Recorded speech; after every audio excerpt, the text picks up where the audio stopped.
안녕하세요. 오늘은 진짜 좀 흥미로운, 어쩌면 약간은 충격적일 수도 있는 그런 개인 실험 결과를 한번 같이 보려고 합니다. 네, 안녕하세요. 어떤 유튜버 스탠 에크버그 박사라는 분인데요. 10일 동안 매일 햄버거를 10개씩 먹었어요. 총 100개죠. 와, 100개요? 매일 10개를? 네. 그러고 나서 이제 자기 몸의 혈액 변화를 관찰한 영상인데 이게 붉은 고기는 건강에 해롭다. 뭐 이런 통념이 있잖아요. 네, 그렇죠. 보통 그렇게들 많이 생각하죠. 거기에 그냥 정면으로 도전하는 내용이라서 와, 청취자분들도 결과가 어땠을지 진짜 궁금하실 거예요. 저도 정말 궁금한데요. 그래서 이번 시간에는요.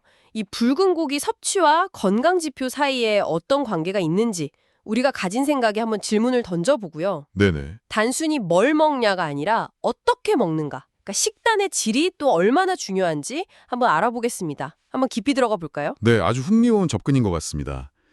그러니까 주신 자료를 보면 10일 동안 매일 거의 900g 정도 되는 소고기 패티를 먹은 실험이에요. 900g이면 꽤 많은 양인데요. 그렇죠.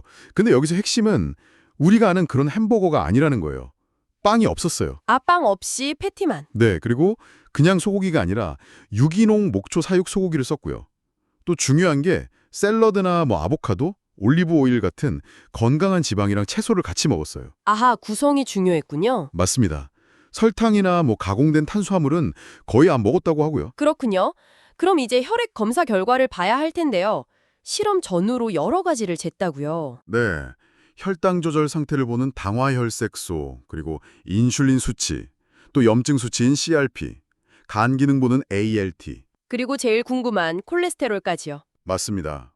콜레스테롤도 당연히 봤고요. 과연 그 통념대로 붉은 고기 먹으면 염증 생기고 콜레스테롤 높아진다. 이게 맞았을까요? 결과가 정말 흥미롭습니다. 네, 여기서부터 진짜 놀라운데요. 대부분의 혈액 지표가 안정적이거나 오히려 개선됐다는 거예요. 네. 예를 들어서 전신염증 수치를 보는 CRP 있잖아요. 이게 0.3이었는데 10일 뒤에도 그대로 0.3이었어요. 변화가 없었죠. 염증 수치는 변화가 없었고 간 수치는요? ALT. 간 수치 ALT는 오히려 떨어졌어요. 19에서 15로요. 더 좋아진 거죠. 와, 간 수치가 좋아졌다니. 보통 고기 많이 먹으면 간에 부담 간다고 생각하는데. 그렇죠. 그런데 결과는 달랐어요. 그럼 이제 콜레스테롤은요? 이게 진짜 반전일 것 같은데요? 네, 맞습니다. 콜레스테롤 변화가 정말 주목할 만해요. 많은 분들이 걱정하시는 것과는 다르게 총 콜레스테롤 수치가 233에서 199로 떨어졌어요. 네, 떨어졌다고요? 붉은 고기를 매일 먹었는데? 네. 그리고 흔히 나쁜 콜레스테롤이라고 부르는 LDL 콜레스테롤 있잖아요. 이것도 151에서 120으로 감소했습니다. 와, LDL까지 떨어졌다고요. 진짜 의외인데요. 중성지방은요? 중성지방도 54에서 42로 꽤 많이 낮아졌어요. 아니, 전문가로서 이 결과는 어떻게 봐야 할까요? 보통 붉은 고기는 포화지방 많아서 LDL 높인다고 알려져 있잖아요. 아, 그게 아주 좋은 질문인데요. 사실 LDL 수치 자체만 보는 것보다는 좀 더 깊이 들어가야 해요. LDL 입자의 질을 봐야 하거든요. 입자의 질이요. 네. 이 실험에서는 그 LDL 입자의 크기를 쟀는데 21.3나노미터에서 21.8나노미터로 오히려 더 커졌어요. 입자가 커졌다. 그게 좋은 건가요? 일반적으로는요. 그리고 더 중요한 건 동맥경화 위험이랑 관련 있다고 알려진 아주 작고 단단한 LDL 입자 수가 있거든요. 이게 350에서 112로 엄청나게 줄었어요. 아하, 그러니까 단순히 LDL 수치만 볼 게 아니라 그 안에 해로운 종류의 입자가 줄어들었는지가 더 중요하다는 거군요. 정확합니다. 크고 좀 푹신한 LDL 입자는 혈관에 덜 해롭다고 보고 작고 단단한 입자가 줄어드는 걸 긍정적인 신호로 해석하거든요. 그리고 혈당 조절 지표엔 당화혈색소도 안정적으로 유지됐고요. 그건 아마 설탕이나 정제 탄수화물을 안 먹어서 그렇겠죠. 네, 그럴 가능성이 아주 크죠. 식단 구성이 정말 중요했던 거예요. 그렇군요. 입자 크기랑 개수까지 봐야 진짜 의미를 알 수 있네요.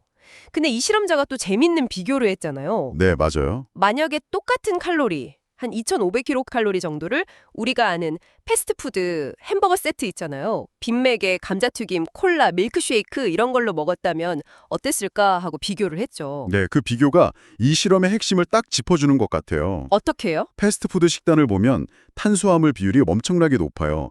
이 실험 식단은 탄수화물이 5% 정도였는데 패스트푸드는 65%나 돼요. 65%요? 와. 그리고 그 안에 설탕만 151g이 들어있어요. 151g이요? 하루에? 네, 반면에 단백질은 훨씬 적고요. 9% vs 29%. 그리고 쓰는 지방의 종류도 완전히 다르죠. 패스트푸드는 보통 가공된 식물성 기름, 씨앗 기름 이런 걸 많이 쓰잖아요. 아, 그러니까 같은 햄버거라고 불러도 아니면 같은 붉은 고기가 들어갔다고 해도 이게 어떤 환경에서 어떤 것들과 같이 먹느냐에 따라 완전히 달라질 수 있다는 거네요. 바로 그겁니다. 단순히 붉은 고기 자체에 문제가 있다기보다는 네. 어쩌면 우리가 붉은 고기를 먹을 때 흔히 같이 먹는 것들, 예를 들면 하얀 빵, 설탕 잔뜩 들어간 소스, 또 건강하지 않은 기름에 튀긴 감자튀김 같은 것들. 아, 그쵸. 세트로 항상 같이 오는 것들. 네, 그런 것들이 진짜 문제의 원인일 수도 있다는 거죠.